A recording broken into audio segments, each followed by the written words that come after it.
Hey, welcome back, guys. Raising Kanan episode 304 presented to us some new characters, some of which we've been anticipating, as well as the dangers that some of our present characters will present to some of our legacy ones. I'm here to break it all down in typical top 10 WTF fashion. Before we begin, be sure to hit the like button, subscribe, and bell notification to immediately receive these videos. Also, big thank you to all of my channel donors. If you'd like to be the next one, drop $1 on that Cash App for us. And lastly, a spoiler alert is now in effect for all things power. Here we go. WTF moment number 10, speed limits. The beginning of the episode finds Kanan's star delivery boy getting chased by the police, to a very insightful monologue by a grown Kanan himself in regards to speed. The delivery boy does manage to weave in between traffic and nearly lose one time, but alas, he is captured and brought in by the boys in blue, leaving Kanan with the help of Lulu to spring him out. WTF moment number 9, extort and serve. Rock finalizes her new business venture and location when she is approached by two representatives of the local police department. Given by their tone, expressions, and general nature, these men look to gain monetarily off of Rock's back, with the threat of vandalism and violence, as they put it, in exchange for non-compliance. Rock peeped these two seedy individuals from the jump, and although this is the first time she's seeing them, it certainly won't be the last. WTF moment number 8, Snap, Urkel, and Pop. In this episode, we finally meet the long-anticipated Snaps, who's portrayed by none other than Wendell Pierce of The Wire fame, an extremely classic character of that HBO series. Ronnie approaches Snaps and his wife about a donation to what Snaps deems his burgeoning enterprise, as he's looking for work outside of Unique's help and needs money to get it off the ground. After some playful banter between the three, Snaps finally acquiesces to Ronnie's request, which placed him in a much healthier state than a forthcoming Dean would be. But more on that later. WTF moment number 7, bingo bully. Although Snaps did make a small investment into Ronnie's enterprise, he declared that he'd have to get the lion's share of his funds from other sources. That left Ronnie to seek out Dean, who he found at his usual bingo spot along with his grandmother. Ronnie approached Dean looking to buy product, only to be scolded and discarded by the former drug kingpin, as he's now retired, and worse yet, not messing with anyone with the last name Mathis. The perceived disrespect is met by unequal force on Ronnie's part, who was held at gunpoint and subsequently walked out for the violent gesture. WTF moment number 7, Feds still lurking. Rock meets with her son Kanan, only to realize that she's fallen several levels on the importance totem pole in his life. She later seeks him out at Famous's crib, but is unknowingly being photographed by none other than the feds, who at this point have persistently been surveilling not only the queen pin, but her son and her son's residence. Rock's maneuvers this episode, as twisted as they were in nature, just may have removed Kanan from pending doom, but I'll explain more on that later.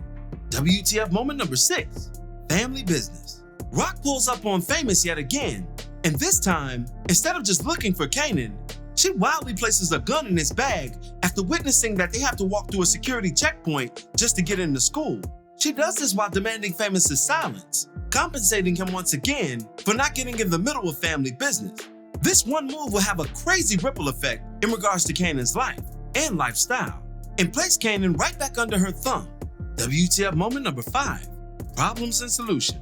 After being scolded by Dean and unceremoniously dismissed, Ronnie turns his sights on the Colombians that Dean mentioned and finds Joaquin and Juliana on their way out of their restaurant.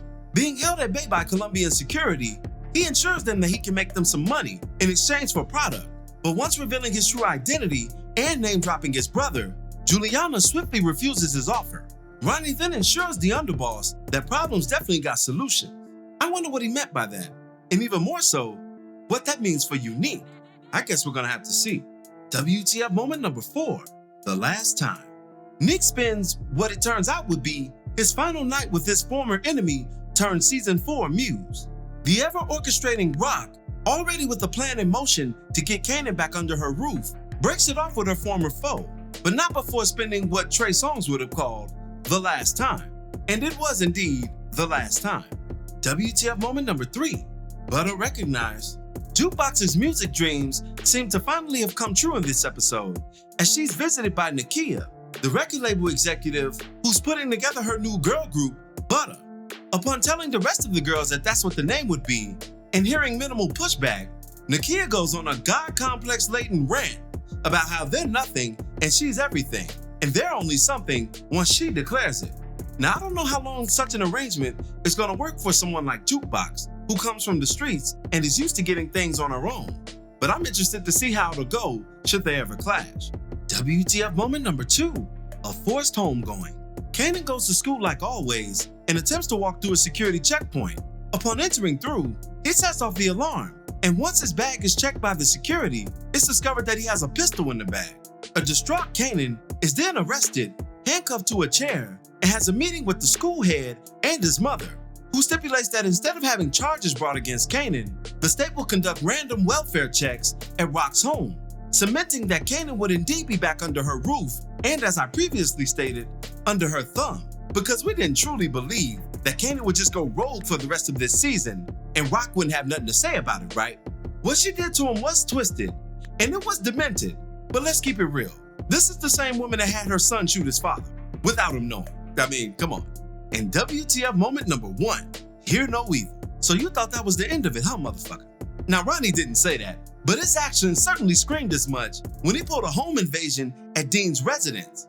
During such a time, Dean was tending to his grandmother and was literally in the midst of changing her hearing aids when he was suddenly attacked from behind by Ronnie with none other than a butcher knife. A little bit on the nose, but those Michael Myers comparisons have been comparing ever since he was looking at Kanan from afar like a complete and utter goofy.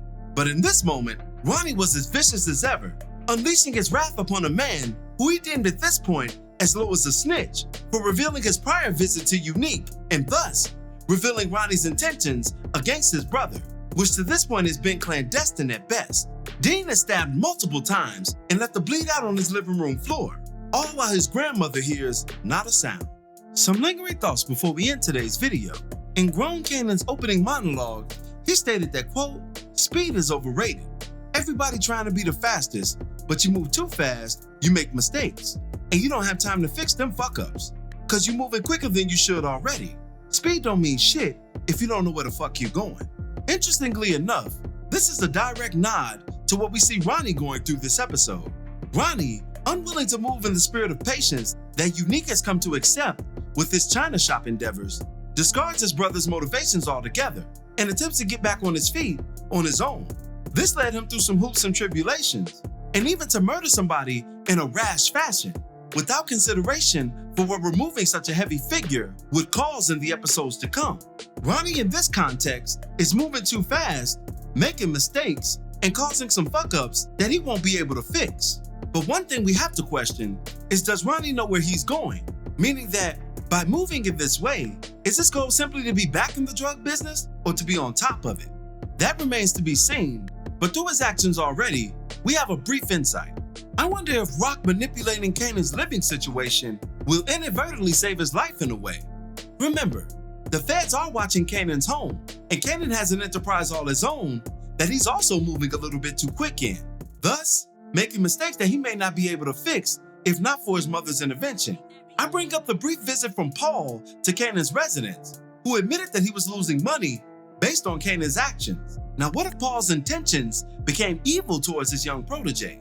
He knows exactly where he lives, he knows what kind of work he's putting out, and he knows the people that's working for him.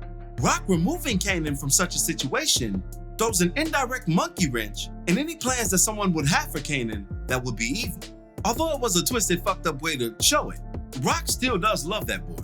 And finally, you gotta wonder if Pop and Ronnie had some off-screen history back in the day based on her expressive greeting she offered him upon entry.